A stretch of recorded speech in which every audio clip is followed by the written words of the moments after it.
Hello guys, आज फेरि एउटा आइसक्यौँ फेरि एउटा नयाँ ब्लगको साथ। आज चाहिँ हामी फिल्म हेर्न जाने भने हो। दिउँसो पख बोला नि, दिउँसो पख टिकट पैसा आयो। या फेरि एउटा व्यक्तिले कुखुरा बेचेको पैसाले फिल्म हेर्न जानु बस्छ। यस्तो त छ मान्छे। कुखुरा बेचेको हातमा के हो त्यो? केरा खाने केरा खानी होइन। ल गाइज, अब हामी अर्को दिवस भन्नेलाई ल्याउन जान्छौँ। त्यतिखेर फेरि ब्लगको साथ। ल अब चाहिँ हामी भिडियो लायौँ। उतापट्टि छ मान्छे आउनु लाग्छ। भन् के भन्छ अहिले बुझेन म आएँ तल। यताबाट साइड स्कुल रेडी छ। अब एकछिनमा निक्लिने भने हो, कतिखेर हुन्छ पो। त्यो मान्छेलाई कति टाइम लाग्छ। यताबाट साइड हाम्रो मामाको पसल पनि रेडी छ। या चाहिँ कोही हुनुहुन्न अहिले किन। ओए बाबु कतिखेर?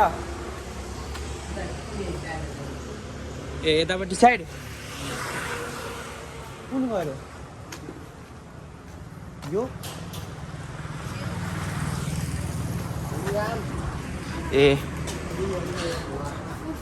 धुरन्धर के भयो? के भएन? अब कता जाने? यी मनलाई ल्याउने जाउँ त। बितिसके आउला। ए आउन छ। माइजी भन्ने माइजीको माइजी हेलो गर्नुहोस्। यता यता हेर्नु कि हाम्रो ए त्यसो भए मेरो कुरा चाहिँ म कस्तो लाग्छु त एकदम सेक्सी लोन्डा। अफर अफर हामीसँग जाने एउटा अर्को साथी पनि आएको छ। तिम्रो नाम चाहिँ के हो? मेरो नाम इमोन नका। ए यतापट्टि साइड ब्लगर हेर त गाइज, यतापट्टि साइड स्याउ देखेर छ। ल हामी अब चाहिँ जान्लाइ हलमा। अब हलमा गएर मिल्छौँ। गाइज हाम्रो अर्को साथी पनि भेटिए, तर यिनी चाहिँ अहिले मुख देखाउन हल्का लाज मानिरहेछन्। ल ब्लग इन्ड गरेर सिधा अब हामी चाहिँ त्यो अघि दुईवटा हुने छाडेरको ठाउँमा जान्छौँ है। अहिले चाहिँ हामी आइसक्यौँ। यहाँ तिनजना उभिसके। जाम अब माथि। अब चाहिँ माथि पख जाने भने बाटामा यसो फिल्म हेर्नु चाहिँ कुन जान छ? कसको कुन हिरोको फिल्म हो?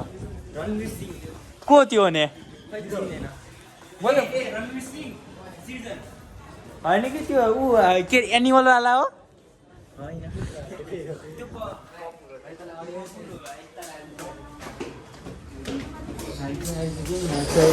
काउन्टर चल्ला छ सायद।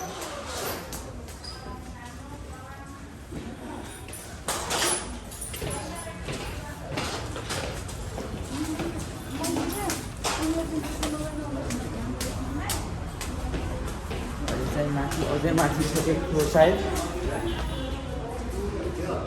लास्टै अग्लो छ क्या। यहाँ चाहिँ यिनीहरू अझै आइरहेछन्। अब चाहिँ हामी बिच देखाउँछौँ। अरू चाहिँ देखाउनु मिल्दैन। लगाइ अहिले चाहिँ हाफ टाइम भएको छ मुभीको। यसो किनिदिरहेको। आज चाहिँ अब भर्खर भइएको छ। कस्तो लाग्यो हजुरलाई? दोस्त तिमीलाई कस्तो लाग्यो? मामाजी कस्तो लाग्यो? एकदम बवाल थियो। अब सेकेन्ड च्याप्टर चाहिँ हाम्रो 26 मार्च 2026 रिलिज हुन्छ। अब चाहिँ घर जाने बेला भयो। राति भइसक्यो। अब यसो 11-12 बजे छ। अब जाने भने उता साइड स्कुल छ। हेलो गाइज, अहिले चाहिँ बिहान भएको भयो। अहिले कति भनेपछि 7:40 आएको छ। अहिले चाहिँ म हिजो राति चाहिँ ब्लग बनाउने भएन। अहिले चाहिँ यसो बिहान भएको उठेर भिडियो ब्लगको एडिटिङ गरौँ भने हो। अब चाहिँ यहाँ एडिटिङ गर्दै बसिरहेको छु। यतापट्टि साइड यसो त्यसपछि एडिटिङ गरेर युट्युबमा अपलोड गर्ने भने हो। हिजो राति चाहिँ फिल्म चाहिँ ठिकै थियो। अनि त्यसपछि चाहिँ हिजो राति कति यस्तै 12-1 बजीतिर आइपुगेँ घर। अब आजको ब्लगको लागि यति नै। भेटौँला अर्को ब्लगमा। तबसम्मको लागि टाटा बाई बाई।